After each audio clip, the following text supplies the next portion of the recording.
नमस्कार, news nation digital के हमारे इस खास एपिसोड खबर दुनिया की में आपका स्वागत है। मैं हूं सुमित कुमार दुबे। साल भर से भी ज्यादा वक्त से मिडिल ईस्ट में चल रहे तनाव में कुछ हफ्तों से भारी तेजी आई है। करीब 1.5-2 महीने में गाजा में हमास के साथ लड़ रहे इजरायल ने अचानक अपने नॉर्दर्न बॉर्डर पर लेबनान में मौजूद हिजबुल्लाह के ठिकानों पर ताबड़तोड़ हमले करके न सिर्फ उसकी कमर तोड़ दी बल्कि उसके चीफ हसन नसरल्लाह तक को मार डाला। इजरायल के हमलों का आलम यह है कि हिजबुल्लाह को अपने चीफ का अंतिम संस्कार भी सीक्रेट तरीके से करना पड़ा। अब खबर आई है कि हिजबुल्लाह ने अपने नए चीफ के नाम का ऐलान कर दिया है। नसरल्लाह के डिप्टी रहे शेख नईम कासिम अब हिजबुल्लाह के नए चीफ होंगे। अपने आज के इस वीडियो में हम बात करेंगे हिजबुल्लाह के नए चीफ के बारे में। साथ ही आपको ये भी बताएंगे कि हिजबुल्लाह में कितनी दम अभी बाकी है। साथ ही आपको ईरान के बारे में भी बताएंगे कि कैसे ईरान ने इजरायल के हमलों के बाद अपने डिफेंस बजट में 200% का इजाफा करने का मन बना लिया है। लेकिन पहले बात हिजबुल्लाह के नए चीफ शेख नईम कासिम की। शेख नईम कासिम को हसन नसरल्लाह के बाद हिजबुल्लाह का नंबर 2 कहा जाता रहा। अपनी लीडरशिप भूमिका के अलावा कासिम को उनकी राइटिंग स्किल्स के लिए भी जाना जाता है। कासिम को संगठन के सबसे शुरुआती सदस्यों में से एक बताया जा रहा है, संस्थापक सदस्य उनको बताया जा रहा है। एक तरह से हिजबुल्लाह के गठन के बाद से ही वो इसमें काफ़ी इंपॉर्टेंट रोल प्ले करते रहे हैं और संगठन के भीतर उनकी पहचान एक मेन स्ट्रेटेजिस्ट की रही है। पहले जानकारी आई थी कि हिजबुल्लाह ने नसरल्लाह के बाद हाशिम सफीउद्दीन को उसका चीफ बनाया था, लेकिन इजरायल के हमले में उसकी भी मौत हो गई। उसके बाद कासिम ने एक वीडियो मैसेज जारी करके कहा था कि इजरायल और हिजबुल्लाह के बीच युद्ध इस बात को लेकर है कि पहले कौन हार मानता है, और मैं विश्वास दिलाता हूँ कि हिजबुल्लाह हार नहीं मानने वाला। ये कासिम का वीडियो मैसेज का टेक्स्ट जिस्ट है जो उन्होंने कहा था। इजरायल की सेना ने कासिम को एक टेम्परेरी अपॉइंटमेंट नियुक्त करार दिया है। कासिम की नियुक्ति इस तरीके से ये इजरायल का रिएक्शन है। इजरायल के डिफेंस मिनिस्टर ने हिजबुल्लाह के चीफ कासिम की फोटो को शेयर किया है सोशल मीडिया पर और लिखा है अस्थायी नियुक्ति, यानी एक टेम्परेरी अपॉइंटमेंट, ज़्यादा समय के लिए नहीं है। एक दूसरी पोस्ट में उन्होंने लिखा उल्टी गिनती शुरू हो चुकी है, यानी इजरायल की तरफ से ये इंडिकेशन दिया गया या ये ऐलान किया गया है कि हमने नसरल्लाह को मारा, अब जो नया हिजबुल्लाह का चीफ बना है उसको भी हम मारेंगे। ऐसी खबरें हैं कि शेख नईम कासिम ने 5 अक्टूबर को बेरूत छोड़ दिया था।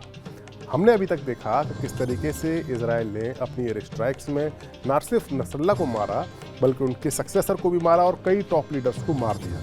लेकिन कासिम बच गए। कैसे बच गए कि 5 अक्टूबर को वो उसी विमान से बेरूत से बाहर निकल गए थे जिसमें ईरान के विदेश मंत्री अब्बास अरक्ची लेबनान और सीरिया की राजकीय यात्रा पर आए थे, यानी ईरान ने उनको वहां से निकाल लिया था। मीडिया रिपोर्ट्स के मुताबिक इजरायल के द्वारा हत्या के डर से ईरान के टॉप लीडरशिप ने कासिम को बेरूत छोड़कर एक सेफ जगह पर जाने का आदेश दिया था और अब वहीं से कासिम हिजबुल्लाह की कमान को संभाल रहा है। अब सवाल यह है कि क्या कासिम हिजबुल्लाह को फिर से उतना पावरफुल बना सकता है जितना उसे नसरल्लाह ने बनाया था। नसरल्लाह की लीडरशिप में हिजबुल्लाह ने काफ़ी ताकत हासिल की थी, काफ़ी रुतबा हासिल किया था। साल 2006 में इजरायल के साथ एक छोटी सी जंग भी हुई थी हिजबुल्लाह की, जिसमें दोनों पक्षों को नुकसान हुआ था और इजरायल को पीछे हटना पड़ा था। अरब दुनिया के इतिहास में इजरायल के बनने के बाद ये पहला मौका था जब इजरायल को बिना जीत हासिल किए पीछे हटना पड़ा था। ऐसा माना जाता है कि हिजबुल्लाह के पास मिसाइल्स, ड्रोन्स और रॉकेट्स का एक बड़ा जखीरा है। हालांकि इजरायल के हमलों में हिजबुल्लाह के हथियारों के कई ठिकाने नष्ट हुए हैं, लेकिन फिर भी उसके पास काफ़ी बड़ी संख्या में ऐसे हथियार मौजूद हैं, ऐसा माना जा रहा है। इसके अलावा अगर ग्राउंड वॉर होती है तो उसके पास ट्रेन लड़ाकों की एक बड़ी फौज है। करीब 1 लाख के आसपास उसके लड़ाके बताए जा रहे हैं। लेबनान में हिजबुल्लाह के ठिकानों पर एयर स्ट्राइक्स करने के बाद इजरायल की सेना ने जमीन पर भी ग्राउंड ऑपरेशन शुरू किया है और लेबनान में घुसकर वो हिजबुल्लाह की उन पोजीशंस को नष्ट कर रहे हैं जहां से वो नॉर्दर्न इजरायल में रॉकेट बरसाते हैं और इसी दौरान हिजबुल्लाह के लड़ाकों से उनको कड़ी टक्कर भी मिल रही है। हिजबुल्लाह के लड़ाके अम्बुश लगाकर इजरायली फौजियों को मार भी रहे हैं। हाल ही में खबर आई थी कि 8 इजरायली फौजी मारे गए थे हिजबुल्लाह के लड़ाकों के हाथों। लिहाजा ये नहीं कहा जा सकता कि हिजबुल्लाह अभी खत्म हो गया है। हिजबुल्लाह एक मजबूत मिलिशिया है जो 1980 के दशक से ही एक्टिव है। लेबनान में गृह युद्ध के दौरान 1983 में बेरूत में अमेरिका के मरीन हेडक्वार्टर पर हमला हुआ था जिसमें उसके 282 फौजी मारे गए। इसी साल अमेरिकी दूतावास पर भी फिदायीन हमला हुआ था जिसमें 63 जाने गई थी। अमेरिका इन हमलों के लिए हिजबुल्लाह को जिम्मेदार मानता है। हिजबुल्लाह के बारे में हिजबुल्लाह की ताकत की एक बड़ी वजह यह है कि ईरान का उसको समर्थन है। ये हिजबुल्लाह के इतिहास को, हिजबुल्लाह के हमलों के इतिहास को हमने आपको इसलिए बताया ताकि आपको ये अंदाज़ा हो सके कि आइडियोलॉजिकली और जंग लड़ने के लिए हिजबुल्लाह कितना मेंटली प्रिपेयर रहता है और उसके गठन के वक्त से ही वो अमेरिका या इजराइल या और पश्चिमी देशों के खिलाफ उसका माइंडसेट कितना स्ट्रॉन्ग है। ईरान की ओर से उसे हथियार, पैसे और ट्रेनिंग जैसी सारी मदद मिलती है। एक तरह से कहा जाए तो ईरान ने ही हिजबुल्लाह को खड़ा किया है। हालांकि इजराइल के पलटवार के बाद अब ईरान भी टेंशन में है। ईरान की सरकार ने अपने मिलिट्री बजट में लगभग 200% का इजाफा करने की प्लानिंग बनाई है। ईरान के सरकारी प्रवक्ता फतेह मोइजरानी ने मंगलवार को बताया कि हाल ही के महीनों में ईरान और इजराइल के बीच हुए हमलों के बाद ये योजना बनाई गई है। रक्षा बजट में की जाने वाली ये वृद्धि एक बजट प्रस्ताव का हिस्सा है जिसे सरकार ने मंजूरी के लिए संसद में पेश किया है। ईरान के लिहाज से उसका रक्षा बजट बढ़ाना लाजमी भी है क्योंकि इजराइल के हालिया हमले में उसका एयर डिफेंस सिस्टम कारगर साबित नहीं हुआ है। साथ ही इस हमले में रूस से खरीदी गई S-300 एयर डिफेंस की बैटरीज भी नष्ट हो गई हैं।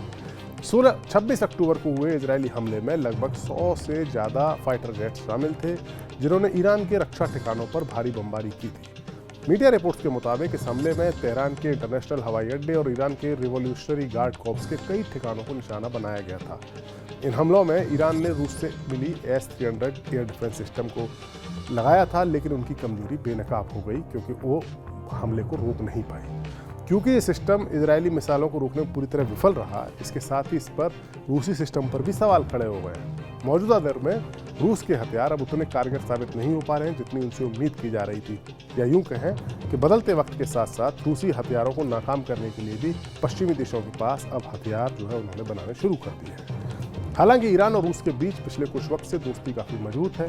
रूस ईरान को मिडिल ईस्ट में अपना सबसे मजबूत साथी मानता है। यूक्रेन युद्ध में फंसे हुए रूस की मदद के लिए ईरान ने वहाँ ड्रोन्स की फैक्ट्री लगा दी है। अपनी फतेह मिसाइलों का एक बड़ी खेप रूस भेज दी है। लिहाजा इस बात की पूरी संभावना है कि ईरान की हिफाजत के लिए रूस उसे जल्द ही S-400 सिस्टम भी सप्लाई कर सकता है। लेकिन एक सवाल ये भी है कि रूस खुद S-400 सिस्टम की कमी से जूझ रहा है। रूस ने इसे टर्की, चाइना और भारत को बेचा है। टर्की और चाइना को सप्लाई हो चुकी है, लेकिन भारत को अभी भी इसकी 2 रेजिमेंट या 2 बैटरीज मिलना बाकी है जो शायद 2025 तक भारत को मिलेगी। जाहिर है युद्ध में फंसे हुए रूस के पास S-400 एयर डिफेंस सिस्टम की कमी है।